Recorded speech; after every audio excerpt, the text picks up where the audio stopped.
bekliyoruz.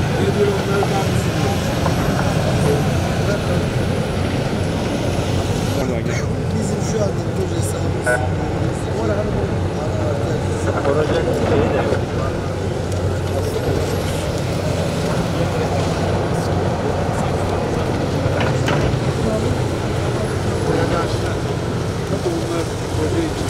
Evet, Malatya merkezinde depremde genelde yıkılan yerlerde Sayın Bakanımızla beraber geçen haftalarda Çevre Şehircilik Bakanımızı ziyaret etmiştik. Çevre Şehircilik Bakanımızın talimatları doğrultusunda burada çalışmalar başlamış oldu. Bakanımla yerinde incelemeler yapıyoruz. Tabii Malatya'da şöyle bir algı var. Ya 6 ay geçti, 8 ay geçti, hala çalışmalar başlamadı.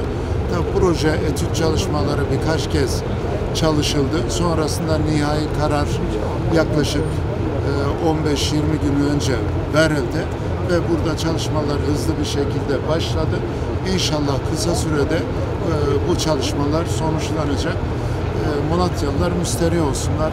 Gerek vekillerimiz, gerek biz belediye başkanları olarak bakanlarımızı sürekli Malatya'nın dönüşüm noktasında sürekli rahatsız ediyoruz. Sayın vekillerimiz, Sayın Bakanımız da Ankara'da bunun takipçisi.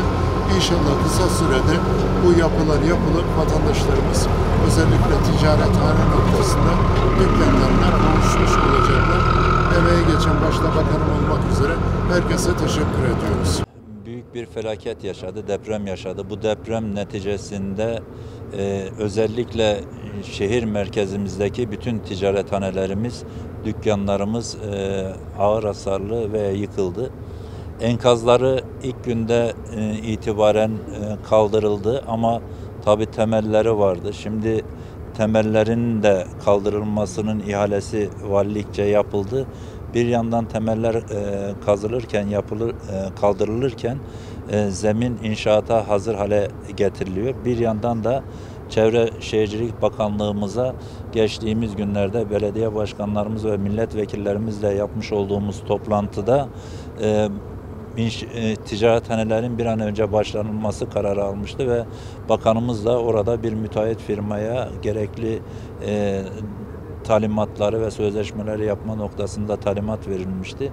Şimdi görüyoruz ki o firma gelerek burada çalışmalarını başlamış. İlk etapta yapılacak 5 blokla beraber etap etap yapımları devam edecek. İnşallah hızlı bir şekilde de ilk etabı yapıp hak sahiplerine teslim edeceğiz.